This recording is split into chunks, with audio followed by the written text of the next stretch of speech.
Good evening. This is Akashvani and I'm Naresh Mago with the news at 9.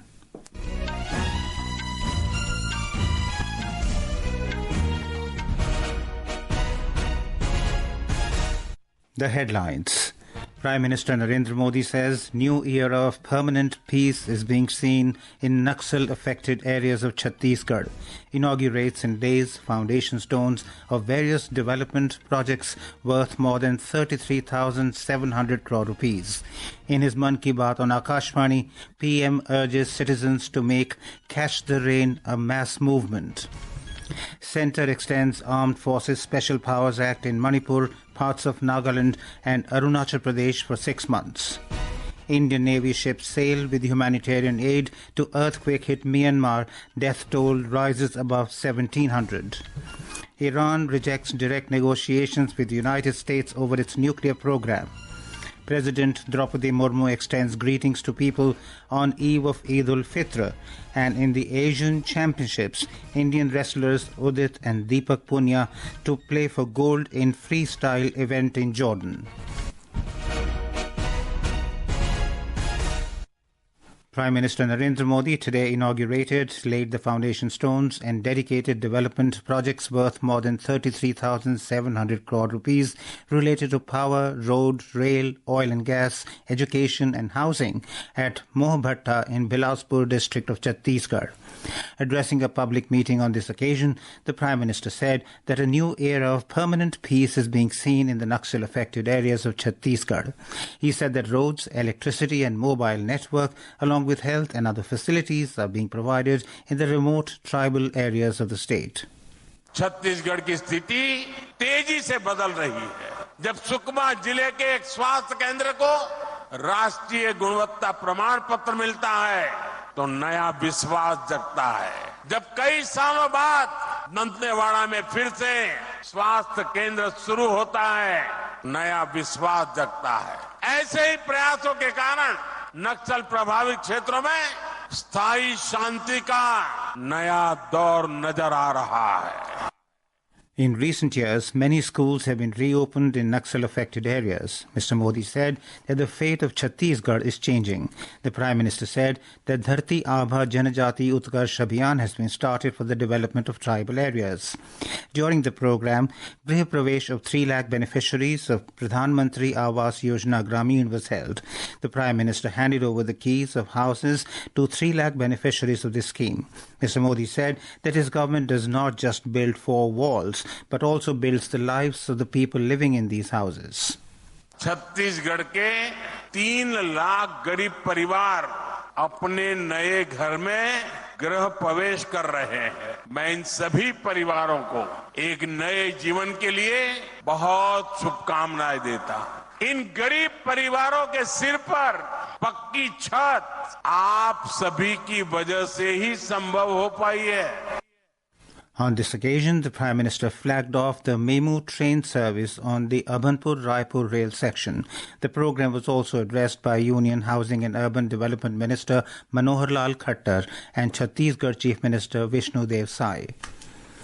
50 Maoists surrendered today in Chhattisgarh's Bijapur district. Out of these, 13 Maoists had a reward of 68 lakh rupees declared on their heads. It is for the first time that such a large number of Maoists have surrendered together in the state. Bijapur district's Superintendent of Police Jitendra Kumar Yadav said that those who surrendered include Maoists of the level of militia commanders and deputy commanders active in the Maoists PLGA battalion and other companies.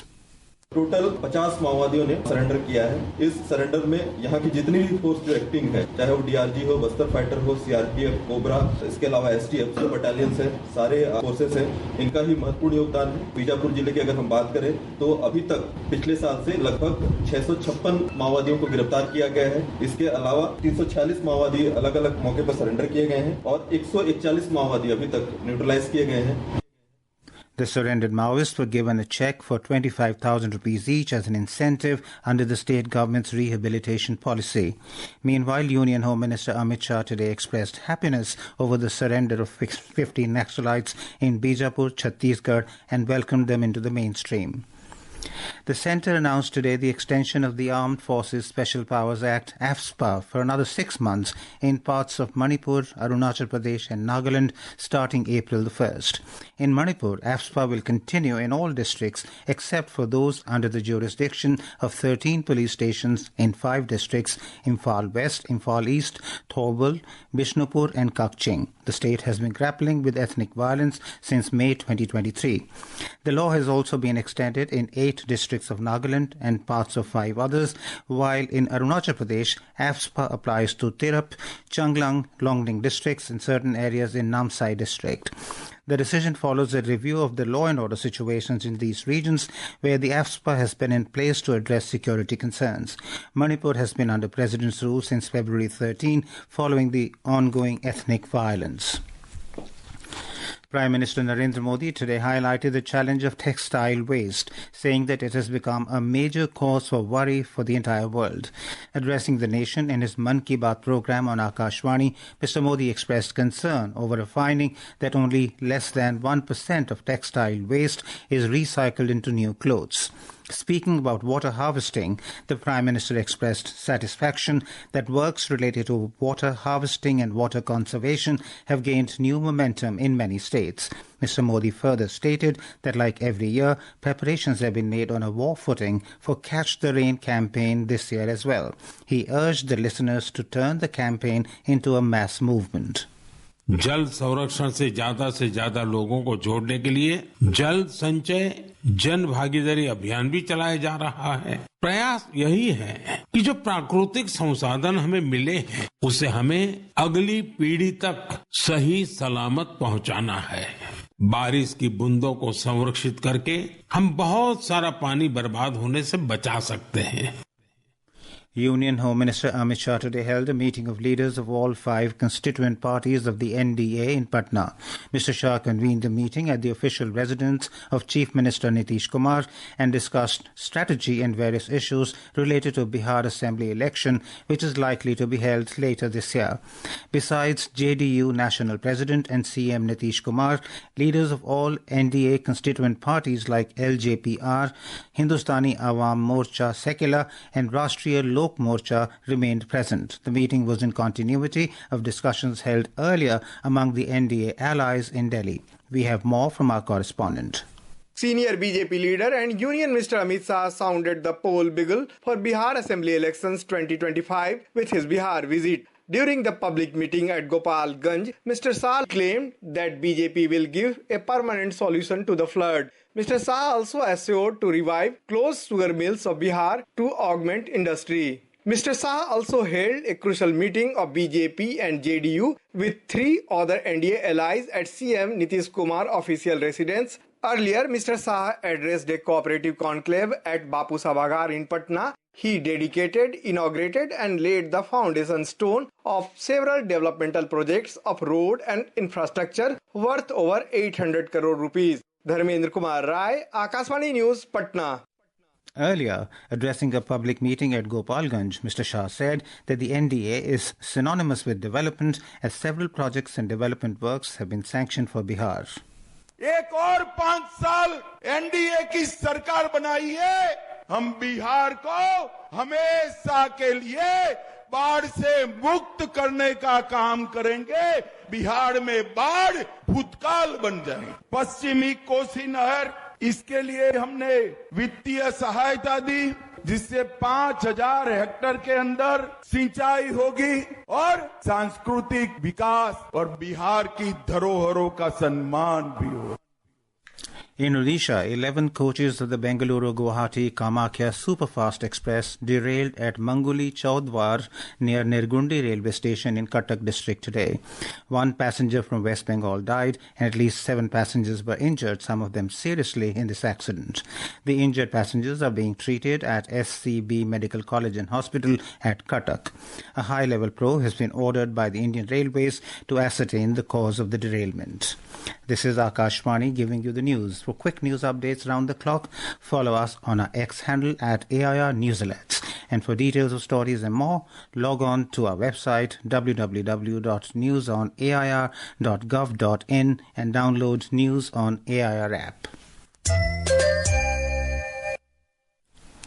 Indian Navy ships Karmuk and LCU-52 will be sailing for Yangon from the Andaman and Nicobar Command today to assist in the humanitarian assistance and disaster relief HADR operations in earthquake-hit Myanmar. These will carry approximately 52 tons of relief material, including HADR pallets consisting of essential clothing, drinking water, food, medicines and emergency stores. INS Satpura and Savitri sailed for Yangon yesterday from the Eastern Naval Command as part of Indian Navy's immediate response towards HADR. The Defence Ministry said in a statement that the Indian Navy remains committed to India's resolve to remain the first responder in the region. In the earthquake-hit Myanmar, its military chief has said that the death toll has risen to more than 1,700. As per the media reports, the death toll may rise further as many of those trapped under the debris haven't received help yet. In Thailand, rescuers are working to find those trapped under the rubble at the site of a collapsed high-rise in Bangkok, as the death toll across the city has risen to 17, with 83 people missing. A strong 7.1 magnitude earthquake hit near Tonga, prompting an initial tsunami warning that was later lifted for the Pacific island country. The U.S. Geological Service said the quake hit about 100 kilometers northeast of the main island in the early morning hours of Monday local time. There were no initial reports of damage. Residents in the Hapai Island group had calmly moved to higher ground. Tonga is a country in Polynesia made up of 171 islands. Iran's president today said that the Islamic Republic has rejected direct negotiations with the United States over its rapidly advancing nuclear program, offering Tehran's first response to President Donald Trump's letter to the country's supreme leader. President Masoud Pezeshkian, in his response, delivered via the Sultanate of Oman, left open the possibility of indirect negotiations with Washington. However, such talks have made no progress since Trump, in his first term, unilaterally withdrew America from Tehran's nuclear deal with world powers in 2018.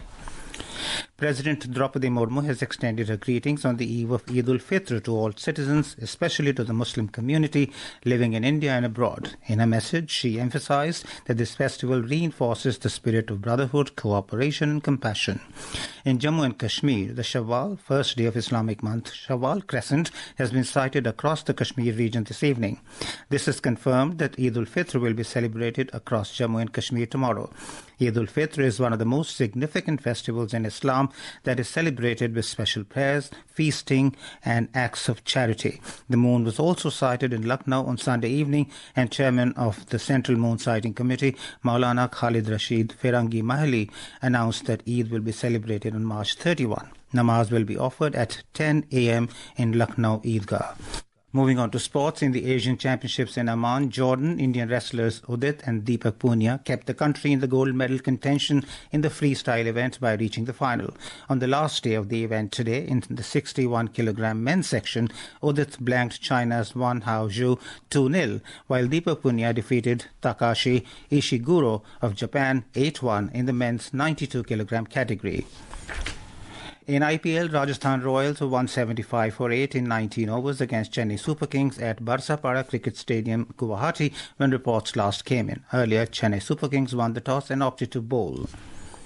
The India Meteorological Department IMD is forecast isolated to scattered light to moderate rainfall accompanied with thunderstorm, lightning and gusty winds over Maharashtra and Gujarat during the next 4 days. The IMD predicted hot and humid weather conditions in Assam and Tripura during the next 2 to 3 days. And now, before we end the bulletin, the headlines once again. Prime Minister Narendra Modi says new era of permanent peace is being seen in Naxal-affected areas of Chhattisgarh. Inaugurates and lays foundation stones of various development projects worth more than 33,700 crore rupees. In his Mann Ki Baat on Akashvani, PM urges citizens to make Catch the Rain a mass movement. Centre extends Armed Forces Special Powers Act in Manipur, parts of Nagaland and Arunachal Pradesh for 6 months. Indian Navy ships sail with humanitarian aid to earthquake-hit Myanmar. Death toll rises above 1,700. Iran rejects direct negotiations with the United States over its nuclear program. President Droupadi Murmu extends greetings to people on the eve of Eid-ul-Fitr, and in the Asian Championships, Indian wrestlers Udit and Deepak Punia to play for gold in freestyle event in Jordan. That is all in the news at 9. Good night.